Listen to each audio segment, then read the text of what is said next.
What are the best credit cards in Malaysia in 2023? Let's find out. Cha-ching!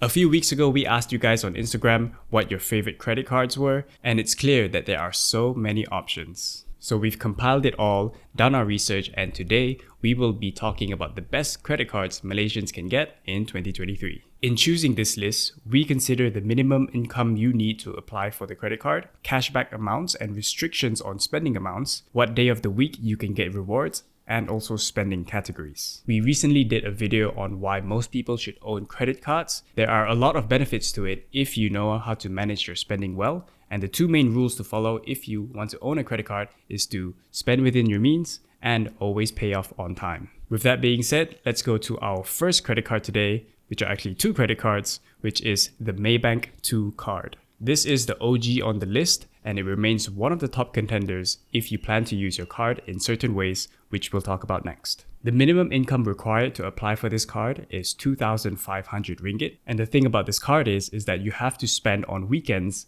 at merchants that accept American Express to make the most out of it. If you use the AMEX card on weekends, you get a juicy 5% cashback topped at 50 ringgit a month. And this works for all spending categories except those to government bodies and utility companies, which is a shame. We used to be able to even pay our PTN loans on the weekends with this card, but this is not the case anymore. Instead, we currently use this card for petrol, dining, shopping, groceries, and phone bills. Apps like Shopee, Lazada, and Grab all accept AMEX, so we usually hold off until the weekend to buy stuff there. You do get some points if you use the card on weekdays or if you use the other Visa card, but the points are not the main feature of this card. The main feature would be the 5% cashback, but again, that is only restricted to the Amex card on weekends. So overall, this is a great card with a low income requirement, and it's my personal card that I use as well. The next card we have on our list is the Affin Duo Cashback. We didn't know about this card until it was mentioned by one of our followers, and it looks great. While it doesn't have the 5% cashback that the Maybank Amex does, and it may not cover all categories, with this card, there is no restriction on when you can spend. It's also a Visa card, which means most merchants will accept it, unlike Amex. In terms of spending category, you get a 3% cashback on online spending, e-wallet reloads, and auto billings. We don't have a lot of stuff on auto billing, but the 3% cashback on e-wallet reloads and online spending is really useful. We also like the fact that there is no minimum spend amount required to get the 3% cashback, when many other cards do have a requirement of some sort to spend a certain amount before you can get the cashback. Spending 1,700 ringgit a month will top you off at the maximum cashback, which is 50 ringgit a month. But even if you don't spend that amount, you will still get that 3%. However, Affin Bank just announced that they will be reducing the maximum cashback amount to 30 ringgit a month starting in March, but they will be keeping the 3% at no minimum spend. With a minimum income requirement of 2,000 ringgit a month,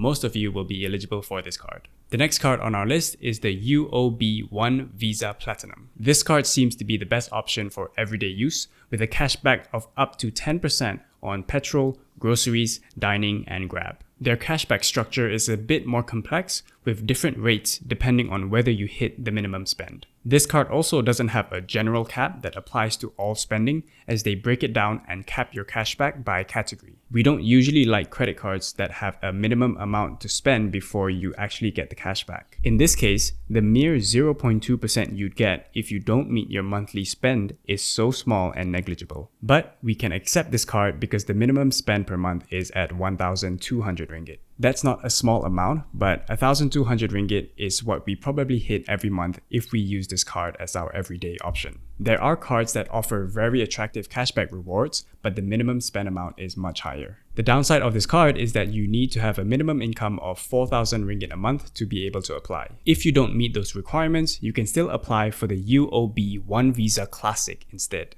With this card, you only need an income of 2,000 ringgit a month, and the perks are almost the same. The only difference is that your max cap on your cashback is lowered to 10 ringgit per spend category compared to the 15 ringgit on the Platinum card. Now we'll talk about some cards that deserve a special mention because they can be very rewarding if you spend them in their unique spending categories. One of them is the Maybank Islamic Ikhwan AMEX. This one is for you if you do a lot of online shopping because you can get an 8% cashback capped at 50 ringgit a month. We checked the Maybank website and confirmed with them that they introduced this new cashback feature in November 2022. Ringgit Plus also lists a minimum income of 5,000 ringgit a month to be eligible for this credit card, but Maybank has since revised this down to about 3,333 ringgit a month. Similar to Maybank 2 Gold cards, this is an AMEX card only, which means the merchants that you shop at have to accept AMEX. The good news is that most online shopping platforms accept AMEX. So this card is a great option if you do a lot of online shopping. The next special mention is the Maybank Grab Mastercard. This is the card for you if you use Grab's services and e-wallet a lot. And this is the only card in the list that doesn't give cashback in the form of actual cash. Instead, you get Grab reward points like you do when you spend on Grab. The reason we mention this card is because for those of you who use Grab a lot, the cashback can be quite rewarding. Regardless of the day of the week, you get 5 Grab reward points for every ringgit spent on Grab, including e-wallet reloads. Since most credit cards only give cashback if you use their card to pay for Grab transactions,